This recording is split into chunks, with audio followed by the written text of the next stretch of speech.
Magandang tanghali po. Oras na para sa mainit na balita.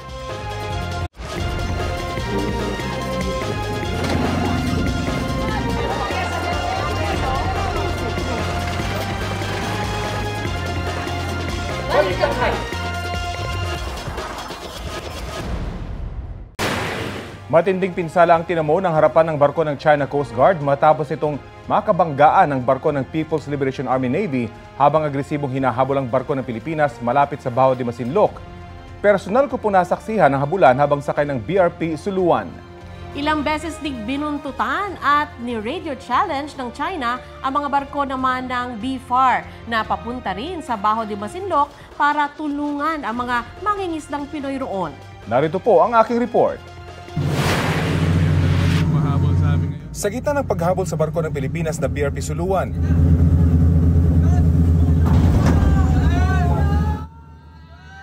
nagkabanggaan ang mga barko ng China Coast Guard at People's Liberation Army Navy ng China. Sa lakas ng impact, halos tumagilid ang CCG-3104 bago ang di inaasahang tagpong yan. Kalahating oras hinabol ng CCG-3104 at PLA Navy 164 ang BRP Suluan habang patungo ito sa Baho de Masinloc na pasok sa Exclusive Economic Zone ng Pilipinas. Tila iipitin pa yata kami nitong dalawang barko. Ilang beses dumikit ang dalawang barko ng China na pilit iniiwasan ng kapitan ng BRP Suluan. Regular na pag-ikot ito ng Philippine Coast Guard sa ating EEZ. Mission din nila na mag-abot ng tulong sa mga Pilipinong mangingisda. Hindi na nakahabol itong China Coast Guard Ship 3104 kaya ito naman ngayong PLA Navy 164 ang humahabol sa amin at sinusubukang harangan yung paglapit namin sa Baho de Masinloc. Kita naman kung gaano katindi ang armas nitong PLA Navy 164. Meron itong guarding gun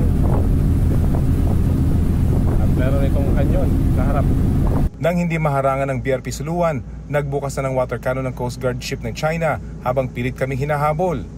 10 kilometro bago kami makarating sa Baho de Masinloc, mas naging agresibo ang dalawang barko ng China. Ilang beses din silang muntik magbanggaan. Hanggang sa bigla na lang sumulpot ang dambuhalang barko ng Chinese Navy at humarang sa dinaraanan ng China Coast Guard. Sa anggulong ito mula sa aking 360 camera, makikita ang BRP Suluan ang matutumbok sana ng Chinese naval ship.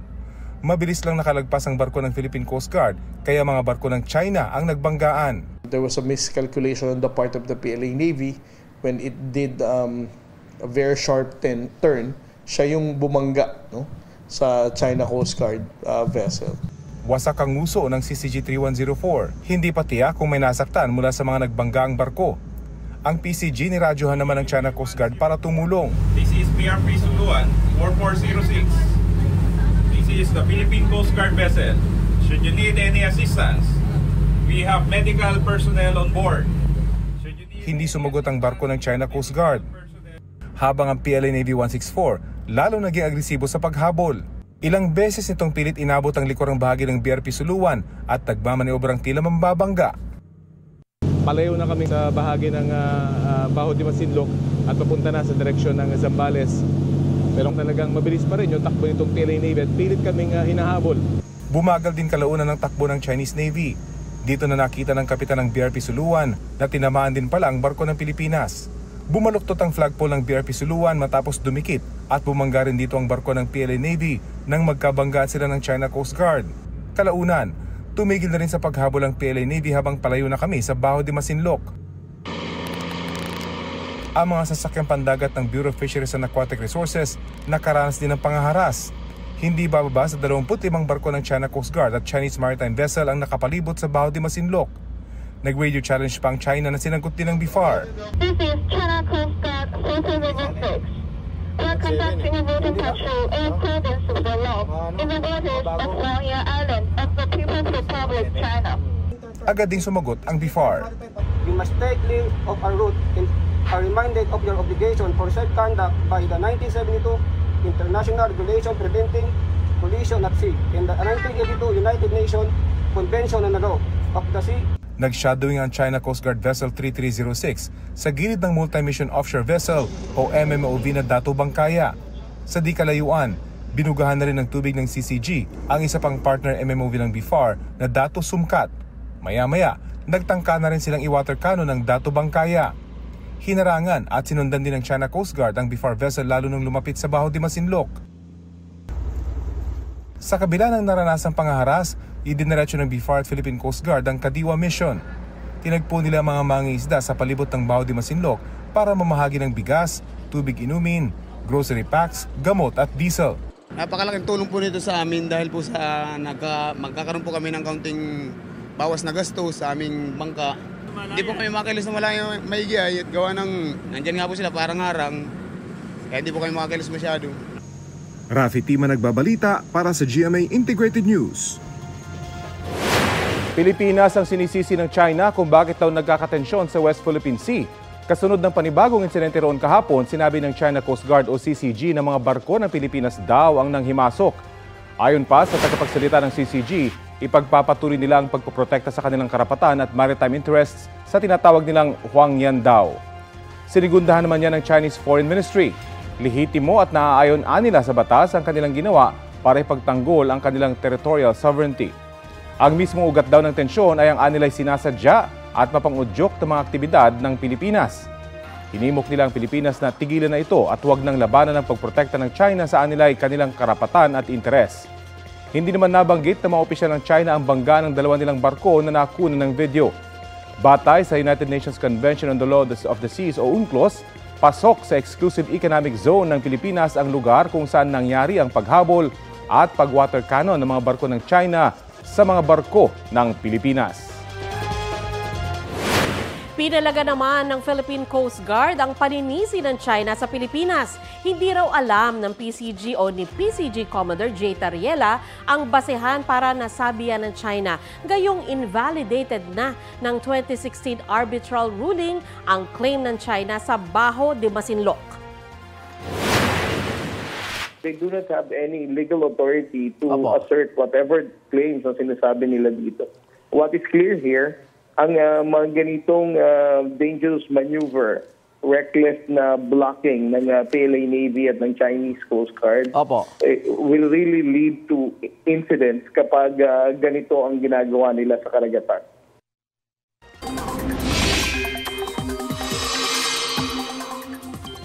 Lumakas pa bilang typhoon ang bagyong Goryo. Ayon sa Pag-asa, wala itong direktang epekto sa lagay ng panahon sa bansa. Hindi rin ito natatahak ang hanging habagat o nahahatak ang hanging habagat. Base sa pinakahuling forecast, tanghali bukas posibleng maglandfall ang bagyong Goryo sa Taiwan at kinagabihan ay inaasang nasa labas na ng Philippine Area of Responsibility. Huling namataan ang bagyo, 630 kilometers silangan ng Itbayat, Batanes. Taglay nito ang lakas ng hangin na aabot sa 120 kilometers per hour. Walang nakataas na wind signal sa bansa. Tumutok lang dito sa Balitang Hali para sa 11 a.m. bulletin ng bagyong Goryo. Sa ngayon, higit na makakaasa sa maayos na panahon ang Metro Manila at ilang panig ng bansa pero posible pa rin ang mga local thunderstorm. Uulanin naman dahil sa habagat ang Mimaropa Region, Western Visayas, Negros Island Region at Zamboanga Peninsula. Ito ang GMA Regional TV News. Mainit na balita mula sa Luzon, hatid ng GMA Regional TV. Tumagilid ang isang truck sa Tingloy, Batangas. Chris, kamusta na yung mga sakay ng truck dyan? Sandra, nasawi ang isa sa mga sakay ng tumagilid na truck sa Barangay Pisa. Dead on arrival siya sa ospital habang sugatan ang 3 iba pang sakay ng truck. Base sa investigasyon, nasa pababang bahagi ng kalsada ang truck nang mawala ng kontrol ang driver nito. Maharap siya sa reklamong reckless imprudence resulting in homicide and physical injuries. Wala pa siyang pahayag. Isang vintage bomb naman ang natagpuan ng mga minero sa Itogon, Benguet. Ayon sa mga otoridad, isang klase ng general purpose bomb na high explosive ang nasabing bomba na nakita sa isang creek sa Camp 5 sa Barangay Virac. Nasa kustodiya na ngayon ng Provincial Explosive Ordnance Disposal and K9 Unit ang mahigit sa 300 kilong bomba. Payo ng mga otoridad, agad i-report ang mga hinihinalang bomba at huwag itong hawakan o galawin para iwas disgrasya. Bantay sarado ng nasa 25 barko ng China ang Baho de Masinloc sa West Philippine Sea ayon sa monitoring ng Philippine Coast Guard at isang maritime security expert. Ang isa sa mga barkong yan ni-radio challenge ang PCG aircraft na nagpatrol sa lugar kahapon. Balitang hatid ni Jonathan Andal.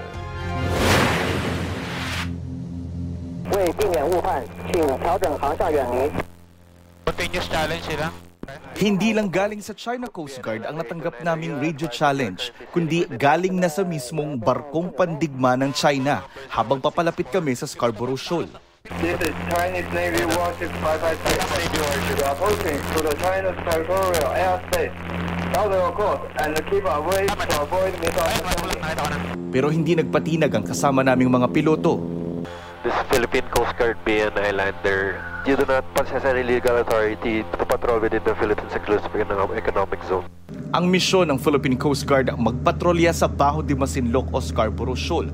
Hindi pa man kami nakalalapit doon, nagpakita na ng puwersa ang China. May nakita na kami rito mga barko ng China Coast Guard, pero meron din kaming nakitang mga barkong pandigma ng China na nakadeploy dito.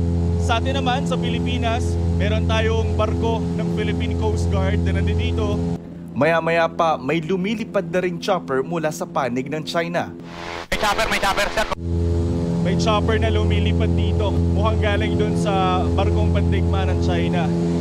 Ang mga tagpong ito nangyari 100 nautical miles o 180 kilometers mula sa coastline ng Iba, Zambales. 50 nautical miles pa ang layo bago marating ang Baho de Masinloc. Kaya nagtataka ang aming mga piloto. Anong mayroon sa Baho de Masinloc at malayo palang gwardyado na ito ng husto ng China? Para malaman lumipad kami sa bukana ng Masinloc. Wala naman kaming nakitang kakaibang aktibidad. Pero may isang Chinese maritime militia vessel ang nakapwesto sa bukana. Makikita rin yan sa satellite image na ito ng maritime security expert na si Ray Powell. Isang barko sa bukana ng Masinloc habang sandamakmak na barko ng China ang nakapaligid dito. Mula Himpapawid, nakita namin ang 2 barkong pandigma ng China, 2 Chinese Coast Guard ships at 2 Chinese militia vessel. Ayon sa Philippine Coast Guard, umaabot na sa 25 ang mga barko ng China sa Masinloc. Ang Pilipinas naman may 2 Coast Guard ships, isang fish carrier at 30 bangka ng mga mangingisdang Pinoy. Concerning in a way na if we're going to look at the Filipino fishermen being harassed ng mga Chinese maritime forces na to dahil prevent nila ang ating mga kababayang mga isda to move forward towards Baho de Masinloc. Jonathan Nandal, nagbabalita para sa GMA Integrated News. Hindi tayo pasisiil. Ito ang mensahe ng Department of National Defense sa Philippine Coast Guard na muling naharas ng China malapit sa Baho de Masinloc kahapon. Kinondera ng DND ang anilay napakasama at walang saysay na ginawa ng China. Nagkabanggaan noon ang Coast Guard at Navy ships ng China sa gitna ng mabilis na paghabol ng BRP Suluan. Nagbukas din ang water cannon ng China Coast Guard vessel na naiwasan ng BRP Suluan. Giit ni Defense Secretary Gibo Teodoro, hindi naghahanap ng gulo ang Pilipinas pero kailangan gawin ang nararapat para protektahan ang ating sovereignty. Kinundan na rin ng grupong atin ito ang harassment ng China. Meron ding pa-online rap contest ang atin ito na layong itaas ang awareness sa mga issue sa West Philippine Sea. Sabi ng koalisyon, ang pagtatanggol sa ating karapatan ay pwede ring ipahayag gamit ang musika at art. Kaugnay sa nangyaring panibagong tensyon sa pagitan ng China at Pilipinas sa Baho de Masinloc, kausapin natin si Maritime Law Expert Professor J. Batong Bakal. Magandang umaga at welcome po sa Balitang Hali. Ay, magandang umaga, Rafi, at sa lahat po ng mga nanonood at nakikinig. Opo, sa palagay niyo po ba mayroong magiging implikasyon yung nangyaring bangga ng China Coast Guard at People's Liberation Army Navy sa kakahabol sa barko ng Pilipinas? Well, siyempre po, malaki po yung implikasyon yan dahil nakita natin na talagang parang sinadya ng PLA Navy sana na sagasaan, banggain at sagasaan yung ating Coast Guard vessel. Yun nga lang, ang nangyari ay yung sarili nilang Coast Guard vessel ang nadisgrasya tuloy. Base po sa nandun po ako kahapon at talagang kitang-kita namin na kung tinamaan yung aming barko, ang sabi rin ng crew nitong barko, posibleng lumubog po kami. Ganun kalaki yung epekto kasi napakalaki nitong barko ng PLA Navy. Alam po ba ng China Navy yung implikasyon nito kapag may namatay na mga Pilipino dun sa insidenteng yon? Well, tama ka, no? Kung sakaling ang nasagasaan yung barko, ay palagay ko ay mahahati pa nga yun, no? At siguradong lulubog sa laki ng kanilang destroyer. Sa tingin ko, alam naman siguro nila yung implikasyon na yon, no? Kaya nga ang thinking ko, parang talagang deliberate na aggression yung ginagawa nila. Parang takutin tayo at siguro ang plano nila ay gawing sample yung ating mga kababayan doon sa BRP Suluan kung sakali. At sabi po ng China, Pilipinas pa rin daw yung nagsimula ng tensyon sa West Philippine Sea. Reaction niyo po riyan? Well, nakakatawa naman yon, pero again, parang iwas pusoy sila kung sino pa yung binibiktima, yun pang sinisisi, no? Malinaw naman, no, na ang pangyayari ay hindi pa man lang yan yata nakaabot sa Scarborough, no? At saka itong China ang nag-deploy ng napakaraming Navy and Coast Guard vessels para i-confront itong nag-iisa nating Coast Guard vessel. Malinaw naman dito kung sino ang gumagawa ng gulo, sinong mas malayo sa kaninong lugar, no? Sila to, no? Halos 1,000 kilometro lagpas na siguro silang malayo sa kanilang lugar, no? Tapos sila tong nangaharang at nag-attempt na managasa ng ating mga barko. So hindi talaga kapanipaniwala yung sinasabi nila na tayo ang gumagawa ng gulo. Malinaw na talagang sila, no, ang may kasalanan dito. Normal pa po ba na may deployment ng PLA Navy doon sa lugar at sila na mismo yung humaharang? Second incident pa lamang daw ito ayon sa PCG na mismong PLA Navy na yung humaharang sa mga Coast Guard ships ng Pilipinas.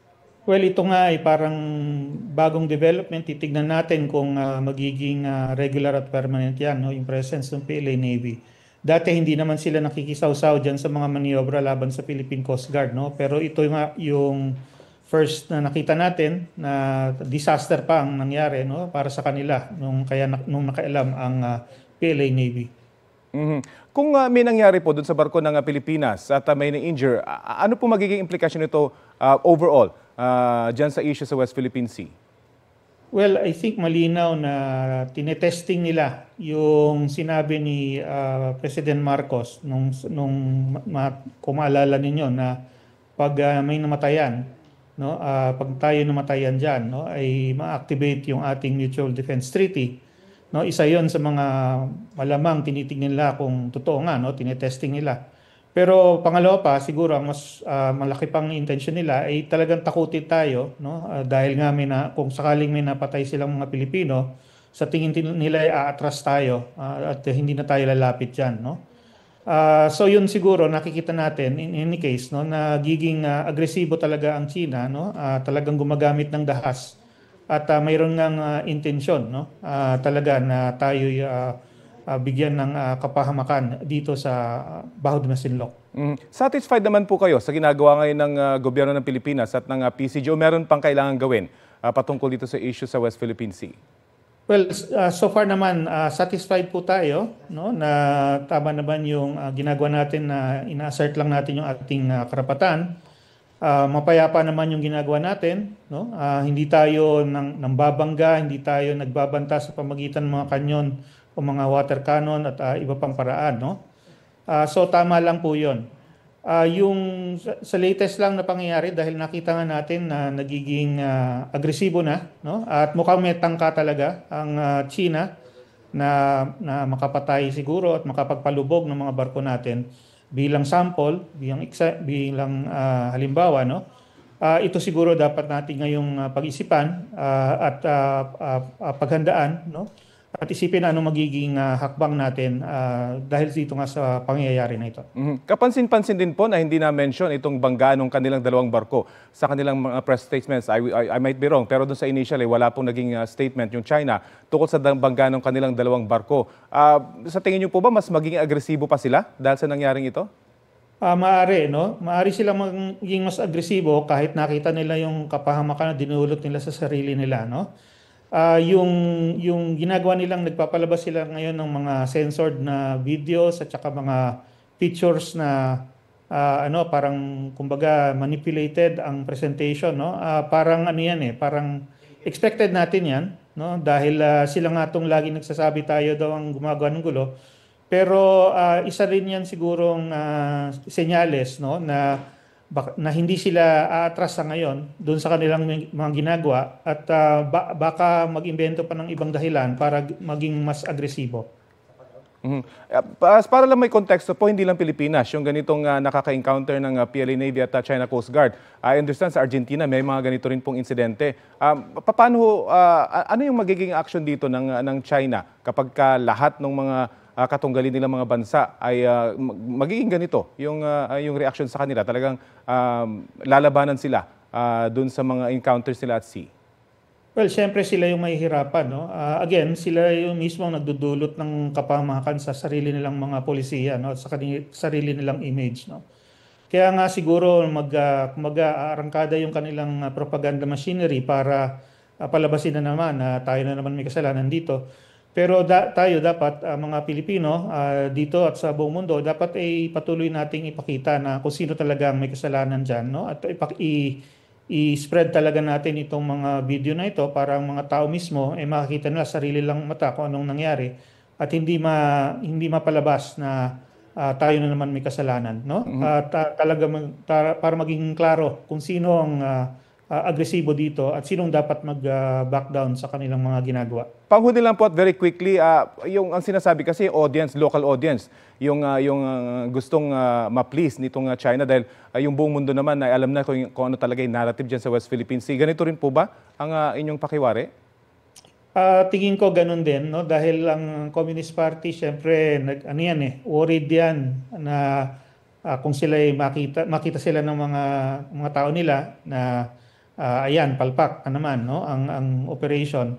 So, syempre, kinakabahan yan na baka maging masama ang backlash ng kanilang publiko.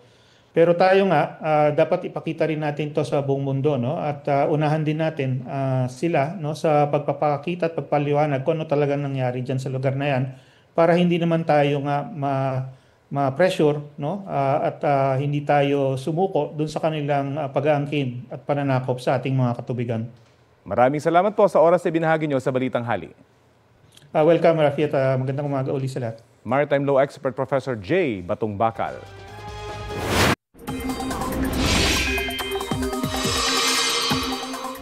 Mainit na balita.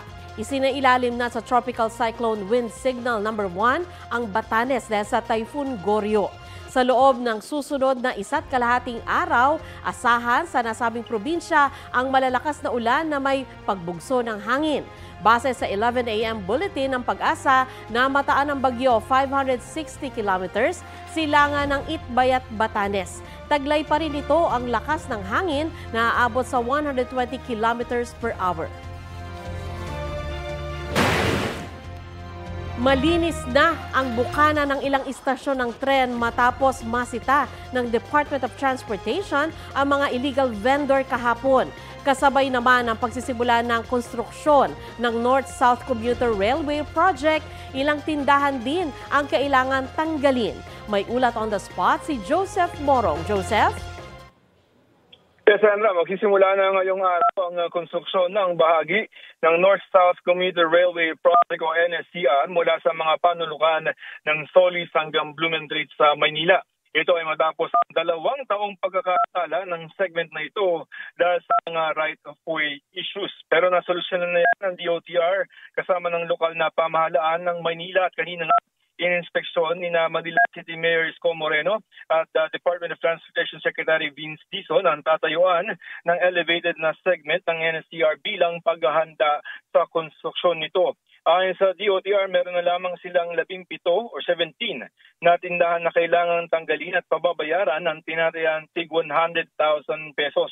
Wala naman pagtutol yung mga tindahan na nakausap natin dahil noong 2019 pa raw naman sila sinabihan na ng kagawaran. Iniba na rin ang disenyo sa segment na ito para hindi na tumama at ibain ang ilang kabahayan sa gilid ito. Palalakihin din ang creek para iwas baha kung umuulan.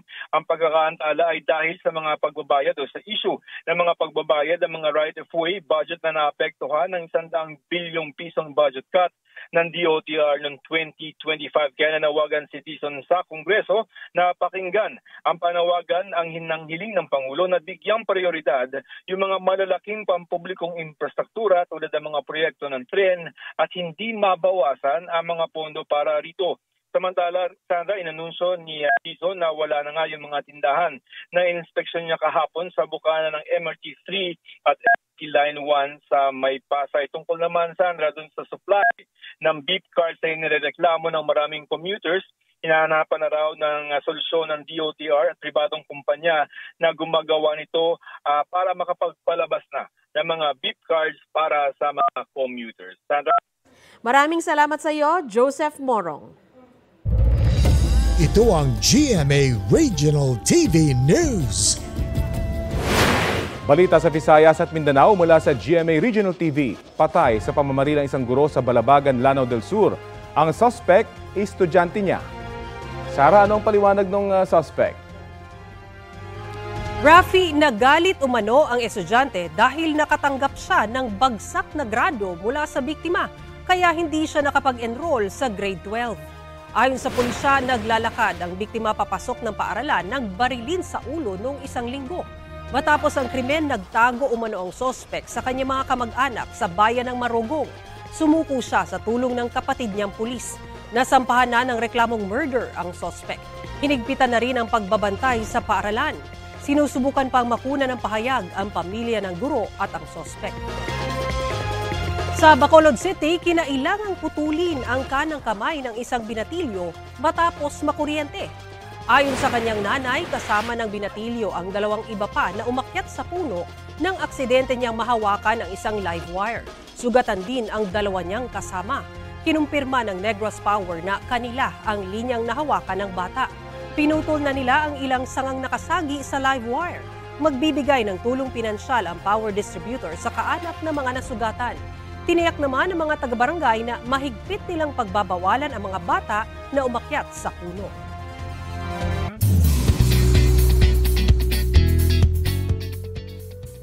Tuesday latest mga mare at pare.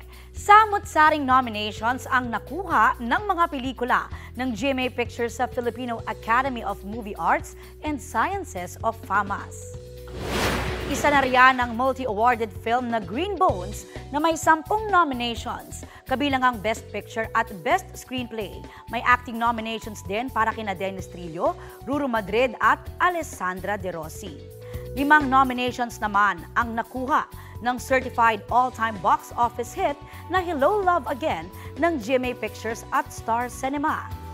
Best Actress nominee naman si Kapuso Primetime Queen Marian Rivera at Best Supporting Actor si Will Ashley para sa pelikulang Balota.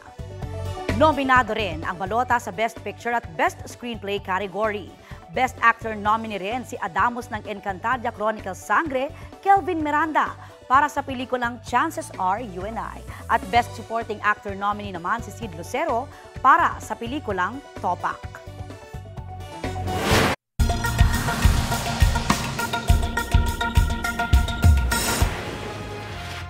Sa gitna ng makapal na hamog, huli kamang pagharurot ng isang bus hanggang sa sumalpok sa isang toll booth sa Russia. Sa lakas ng pagkabangga, tumagilid ng bus at nahulog mula sa mga bintana nito ang ilang mga pasahero. Sakay ng bus ang 48 pasahero at 2 driver. 39 ang sugatan sa insidente, kabilang ang 3 bata ayon sa local media. Iniimbestigahan pa ang sanhi ng aksidente.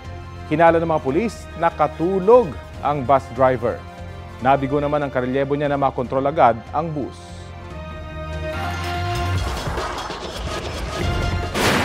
Ito na ang mabibilis na balita sa bansa. Nasunog ang isang residential area sa Maypaho, Caloocan. 2 palapag na struktura ang nasunog at umabot sa ikalawang alarma ang sunog bago ideklarang under control pasado alas 6 ng umaga.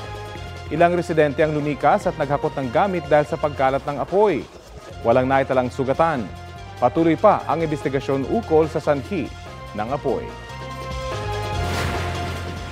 Nagkarambola ang 4 na sasakyan sa Osmeña Highway sa Maynila pasado alas 4 kaninang madaling araw. Sangkot sa insidente ang isang trailer truck, 2 6-wheeler at isang MPV. Batay sa investigasyon, tinatahak ng mga sasakyan ang northbound lane ng kalsada nang mawalan umano ng preno ang trailer truck at sumalpok sa isang six-wheeler. Tumama naman ang six-wheeler sa isa pang truck at sa MPV. Isang babaeng sakay ng MPV ang isinugod sa ospital matapos magtamo ng sugat sa noo. Iniimbestigahan pa ang insidente. Nagpasaya ng Pinoys abroad si Cruz versus Cruz star Vina Morales sa GMA Pinoy TV Pistahan Parade and Festival. Dinaluhan niya ng mga Pilipinong game na lumahok sa mga palaro at jamming session with Vina.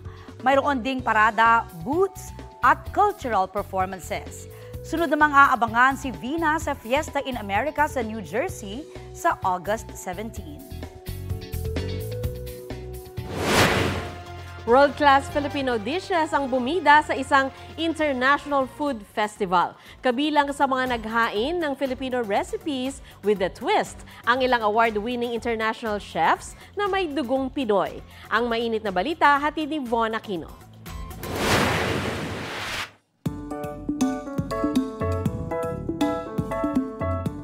Ang mga putahing Pinoy hindi lang masarap kundi pang world class. Yan ang ibinida sa International Manila Food Festival sa Newport World Resort sa Pasay City.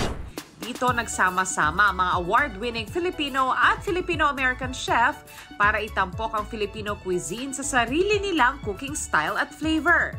Our goal is to make Manila as a center of culinary excellence in Asia.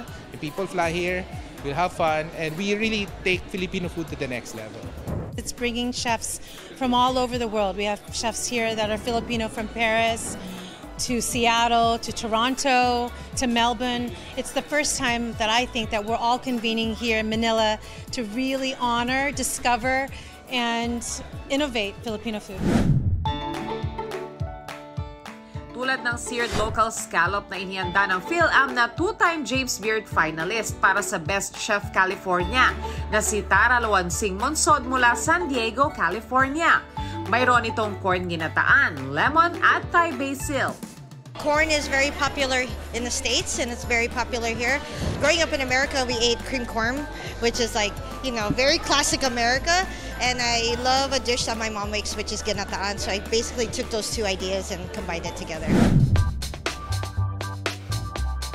Bistek naman ang inihain ng isa pang PhilAm James Beard Award finalist na si Chef Melissa Miranda mula Seattle, Washington, USA. Ang kanyang bistek may twist dahil ang mga sangkap nito ay rib-eye na may kalamansi, caramelized onions, toyo, miso, grilled yellow and red onions, chives at iba pa. It's a dish that my dad cooked for me growing up. One of my favorite dishes, and of course always with a cup of rice. But that's why I wanted to share it, but in a different way. Habang adobong baboy, panagan at panghimagas na pilinat caramel tart naman ang ginawa ng Filipino chef na si Cristoni Estocada. Dito sa International Manila Food Festival, hindi lang Filipino cuisine ang bida, kundi yung mga sangkap na locally sourced tulad nitong Dinagat Island Spiny Lobster ng Banagan. Mahalaga ito para at least i-open natin, hindi lang dito sa local, sa Philippines, pero sana itong mga ganitong event ma-open din sa mga ibang bansa na parang meron tayong ganitong klaseng food na may offer. Patunay ang food festival na ito na kahit saan man sa mundo, kayang magmarka ng panlasang galing sa mga sangkap at talentong Pilipino. Von Aquino nagbabalita para sa GMA Integrated News. Mga kapuso, dahil sa patuloy ninyong suporta at pagsubaybay gabi-gabi, umaarangkada ang ratings ng mga programa sa GMA Prime.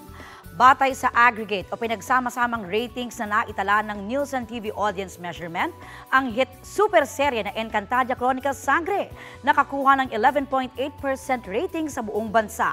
12.8% ratings naman sa Urban Philippines mula July 25 hanggang August 8.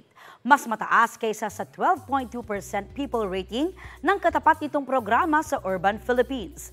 Ang action drama na Sanggang Dikit for Real, starring Dennis Trillo at Jeneline Mercado, mayroong 7.9% people rating sa buong bansa mula July 21 hanggang August 8. 8.6% rating naman sa Urban Philippines. Mas mataas din kumpara sa katapat nitong programa. Ang Beauty Empire naman na pinagbibidahan ni Barbie Forteza at Kailin Alcantara nakapagtala ng 4.1% aggregate ratings sa buong bansa mula July 7 hanggang August 7. 4.6% ratings naman sa Urban Philippines. Pareho ring mas mataas kumpara sa nakuhang ratings ng katapat na programa.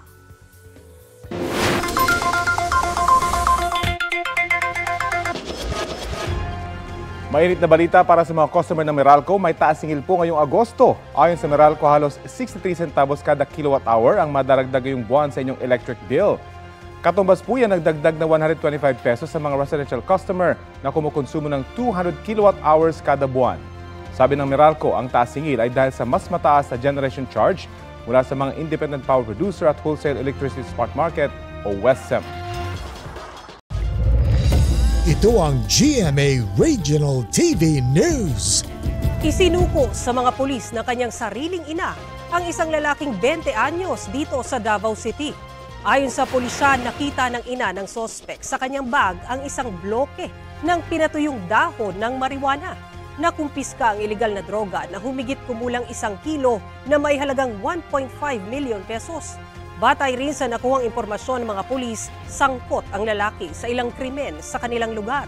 Sinusubukan pang kunan ng pahayag ang sospek habang hindi na nagbigay ng komento ang kanyang ina. 2 Malaysian na sangkot umano sa pang-eespiya ang naaresto sa Cebu City. Nahuli ang 2 sa loob ng isang hotel. Ikinasang operasyon matapos mag-report ang hotel staff ng umano'y kahina-hinalang aktibidad ng mga banyaga dahil sa dami ng gadgets sa kanilang kwarto. Kasama sa mga na-recover na gamit ang ilang laptop, router, motherboard, data sniffer at hinihinalang International Mobile Subscriber Identity Capture Device. Ayon sa mga otoridad, tauhan ang 2 ng isang kumpanya na una ng sinita ng Amerika dahil sa kaugnayan umano nito sa Chinese military. Nasa kustudiya na ng Bureau of Immigration ang 2. Wala silang pahayag. The International Criminal Court is now in session. Rodrigo Roa Duterte.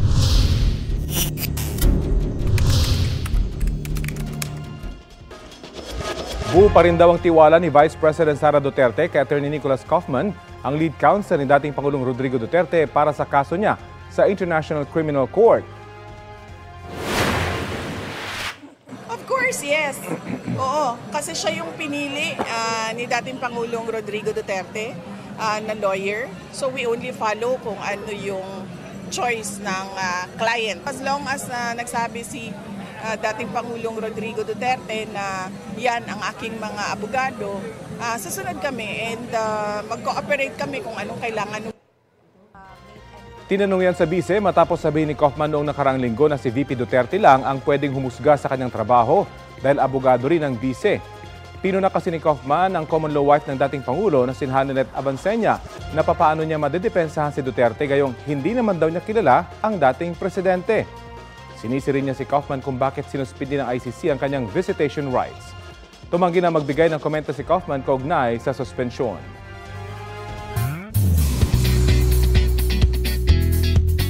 Mga mare at pare, birthday ngayon ni Kapuso Primetime Queen Marian Rivera. Sa kanyang Instagram, isinare ni Marian ang kanyang advance birthday bash kasama ang mga kaibigan at pamilya. Spotted dyan si Kapuso comedian Bubay at syempre ang kanyang hubby, si Kapuso Primetime King Dingdong Dantes. Good vibes and love ang hatid niyan kay Marian na 41 years old na ngayon. Happy birthday, kumaring Marian!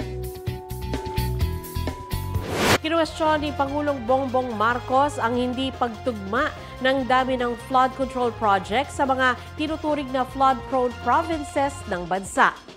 Batay sa listahan, 5 lang sa 10 pinakabahang lalawigan ang kabilang din sa may pinakamaraming flood control projects. Kinababahala rin daw ng Pangulo ang mga hinahawakang proyekto ng mga contractor. Sa mahigit 545 billion pesos kasing pondo para sa flood control projects, nakuha raw ng 15 contractors ang 20% o tinatayang 100 billion pesos na halaga nito. 5 pa raw rito ay may proyekto sa buong bansa. Hinahanap na ng GMA Integrated News sa mga kontratistang ito para makunan ng pahayag sa mga sinasabi ng Pangulo. Arestado ang isang lalaki ng hold-up sa isang tindahan sa San Mateo, Rizal. Pang-amin ng lalaki, nagawa niya ang krimen para may pambili ng pagkain at pambaon sa kanyang anak. Balitang hatid ni EJ Gomez. Balik kulungan ang 50 anyos na lalaking ito dahil sa pangho-hold up at pagnanakaw sa isang tindahan ng sapatos sa San Mateo, Rizal pasado alas 8 kagabi. Kwento ng biktima, napansin niyang dumaan ang kahina-hinalang lalaki sa harap ng kanyang shop sa barangay Ampid 2. Parang naghinala na po ako kasi close na close po yung katawan niya, naka-jacket po siya, tapos nakatakip po yung mukha niya po, bali mata lang po nakalabas, tapos nakasombrero siya. Nakuna ng CCTV ang pagbalik ng lalaki. Hindi na nakuna ng sumunod na pangyayari, pero doon na raw nagdeklara ng hold up ang lalaki. Sabi niya, hold up to hold up. Tapos sabi niya, nasan yung bag? Sabi ko, walang bag. Pilit niya akong tinutulak po na papasok kasi gusto ko nga po lumabas. Nung wala po siyang makuwang bag, ang ginawa niya po, nakita niya yung cellphone ko po naka-charge, yun po ang kinuha niya. Kita sa isa pang kuha ng CCTV ang pagtakas ng lalaki. Ayun siya. Ayun o, naka-doble siya ng puti. Naka-sombrero. Ang ginawa niya, yung mga suot niya po, hinubad niya po doon sa may iskinita. Dinampot ko po lahat yun kasi yun po yung ebidensya. Nung nahuli po siya ng taong bayan po doon, lumapit na po ako yun, tapos nagdi-deny siya na hindi po siya yun. Nakuha po sa kanya yung jacket na suot-suot niya na binalumbon niya po doon yung cellphone ko. Nakasando at nakashorts na lang ang suspect nang madakip siya ng mga tanod ng barangay. Itinurn over siya sa San Mateo Police Station. Na-recover sa suspect ang ninakaw na cellphone at charger. Aminado ang suspect sa krimen. Ibebenta raw sana niya ang ninakaw na cellphone para may ipambili ng pagkain at pambaon ng kanyang mga anak. Totoo nga yun. Kasi dala ng kahirapan, napilitang gumawa ng masama. Walang mapasukan ng trabaho. Walang pangkain. Patawarin niyo po ako kasi nagawa ko man yun pero hindi ko gusto. Ito pong suspect natin ay pabalik-balik na rin po sa ating himpilan dahil po sa kasong pagnanakaw. Ngayon po, ang kaso naman pong kaharapin niya kasi nga po ay may elemento po sa pananakot at pagnanakaw. Yung kasong robbery po. EJ Gomez, nagbabalita para sa GMA Integrated News. Pinuri ni Pangulong Bongbong Marcos ang 5-minute response ng Philippine National Police sa anibersaryo ng Police Service ngayong araw. May ulat on the spot si June Veneracion. June? Sandra, sa pagdalo ni Pangulong Bongbong Marcos sa 124th Police Service Anniversary dito sa Camp Crame, ay sinabihan niya ang PNP na wala dapat puwang ang katiwalian sa kanilang hanay. Wala raw saysay ang magandang gawa kung mayroong mga baluktot na pulis, kaya dapat mapanagot ang mga sangkot sa katiwalian. Pinapurihan ng Pangulo ang PNP sa kanilang 5-minute response. Malaking bagay raw ito dahil sa ilang minuto, buhay ang nakasalalay. Ibinida ni PNP Chief Nicolas Torre III ang 5-minute response at dinala ang Pangulo sa kanilang command center. Nang manghingi si Torre ng volunteer kung sino ang papupuntahan para sa simulation exercise, pinili ni Interior and Local Government Secretary John Vic Rimulya ang kanyang kababayan na si 13 Martires Mayor Gemma Lubigan. Pinuntahan ng mga pulis ang City Hall, dumating ang mga pulis pasado oras 9 ng umaga, pero wala ang alkalde. Pinapuntahan siya sa kanyang bahay pero hindi nakita ang mayor sa live streaming ng bodycam ng mga pulis na pumunta sa kanya. Paliwanag naman ni Mayor Lubigan, nasa bahay lang siya at may hinaharap na bisita. Kahit nasa bahay, ay nagtatrabaho daw siya. Wala raw itinuturing na office hours ang isang halal na opisyal, lalo't madalas ay inaabot din siya ng gabi sa trabaho para magbigay serbisyo. Samantala, dumalo rin si AFP Chief Romeo Bronner Jr. sa okasyon. Sa interview, sinabi niya na base sa kanilang assessment, plano talaga ng warship ng China na banggain ang barko ng Philippine Coast Guard malapit sa Baho de Masinloc. Pag-uusapan daw nila kung ano ang mga susunod na hakbang ngayong gumagamit na ang China ng warship pardikitan at iharas ang barko ng Pilipinas. Balik sa Sandra. Maraming salamat sa iyo, June Veneracion. Kahit nakakulong, tuloy ang pag-aaral ng ilang persons deprived of liberty. Sa ilalim niya ng isang programa na layon silang bigyan ng mas maraming oportunidad kapag nakalaya na. Ang mainit na balita hatid ni Katrina Son. Matulungan, mabigyan ng pag-asa at muling mangarap. Ilan lang yan sa mga layunin ng inilunsad na Change Behind Bars program ng Rizal Technological University at ng Bureau of Jail Management and Penology ng Mandaluyong. Ang programang ito ang kauna-unahan daw na tertiary o programang pangkolehiyo sa BJMP Mandaluyong. Kailangan namin yakapin hindi lamang yung mga indigenous people, yung mga PWDs, and this is a very big opportunity for RTU para yakapin naman yung mga PDLs. Isa si JR, di niya tunay na pangalan sa mga napabilang sa programang ito. Kwento niya, hindi naging madali sa kanya na makatapos sa kanyang pag-aaral noong kabataan niya. Maaga pong nawala kasing family ko, yung broken family po kasi ma'am. Kaya wala po kaming may pantustos sa pag-aaral po. Kaya pinili na lang po na hanggang doon na lang po muna. Si Alias Marie naman na 41 taong gulang. Hindi rin daw nabigyan ng pagkakataon na matapos ang kanyang pag-aaral, lalo pat kailangan daw niyang unahin ang mga pangangailangan ng kanyang pamilya. Mas naging priority ko ang trabaho kaysa sa pag-aaral. Dahil bilang breadwinner, kailangan ko rin mag-sustain para sa pamilya. Sa kagaya kong dating nag-aaral at natigil, mas mapagtutuuan ko pa ng pansin yung pag-aaral ko. At the same time po, mas malaking tulong siya kasi nga naging libre siya dito sa amin. Wala kaming nilalabas na kahit na ano. Yun po ang isang malaking tulong po sa amin bilang gustong mag-aral. Sina JR at si Marie, kabilang sa mga nabigyan ng pagkakataon na makapag-aral ng kolehiyo habang nasa loob ng BJMP Mandaluyong. 39 na mga persons deprived of liberty o PDL ng Mandaluyong BJMP ang kabilang sa programang pangkolehiyo ng Rizal Technological University. At ito nga ang kanilang magiging classroom. Since ito po ay tertiary education program at nais po nating iparamdam sa kanila kung ano ang karanasan ng isang tipikal na mag-aaral. Bagaman alam po natin sila po ay nasa marginalized sector, pero kailangan din po natin sila ihanda the moment na sila ay lumabas dito po sa piitan. Ang mga napabilang sa naturang programa ay nagsumite raw ng mga kinakailangang requirements. Pumasa sa exam at maging sa interview na isinagawa ng RTU. DS Entrepreneurship ang magiging kurso nila. Bahagi din daw ito ng layunin ng BJMP na matulungan ang mga PDL at mabigyan sila ng panibagong buhay sa kanilang paglaya. Ito ay bahagi ng aming programa, yung PDL Reintegration Program. Ito ay inisyatiba ng aming Chief BJMP, Jail Director Roelis Rivera, na kung saan inihanda namin yung mga PDL para sila ay magkaroon ng edukasyon para sa kanilang paglaya. Katrina Son, nagbabalita para sa GMA Integrated News.